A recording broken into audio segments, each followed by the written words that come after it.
آخه مرداد من مردای سرم ده همیجا به هر کجا گشته سرم کرندک سیاشه تو زایبات کردلا چیکار کنم؟ من نمیبرم پگاه مردم پگاه اونجا میگیره کرندک سیاشه تو فاده نشد ای چی گفت چی کارا؟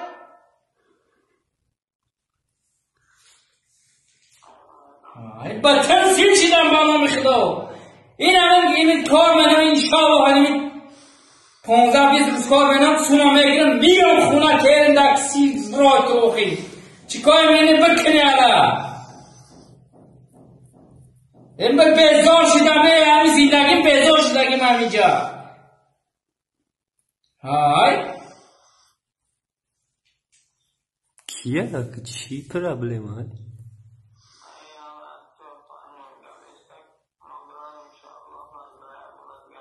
نه من گوش کن اصلا زن بزن خونه منم 20 روزگاه کار میدم همین بیدر ما میگیرم میرم خونه من بیزارم همین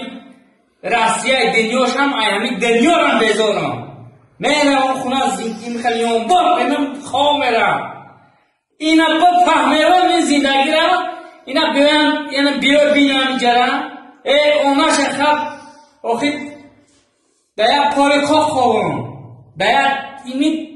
بیتام این چی گپ این چی حالای مردم همین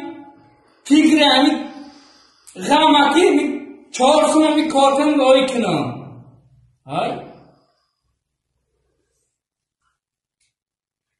نونی خوردگیم زهره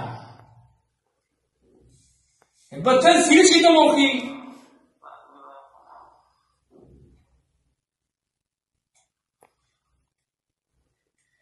اوف دنیا همین میمردم پیشم خلاص میشتم هموش خوبه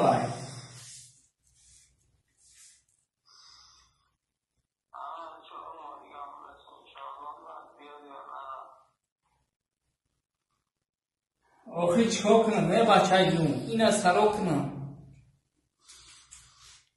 آخی به نام خدا قسم همین حرکت دارم این دو دارم آخی اینم میرم یا جا کار میکنم این نمیکنه سون اونجا میره کار میکنیم میذارم 4 سو نمیکنم خطات نشوه آخی سرا کنم اینا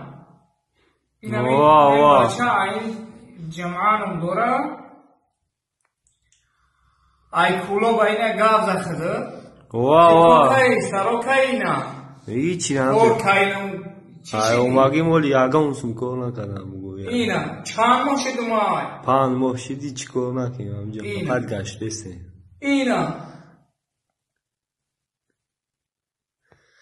کی بچت مسکو ده که میگن در تاجیکستان های همون گفتم کن خارج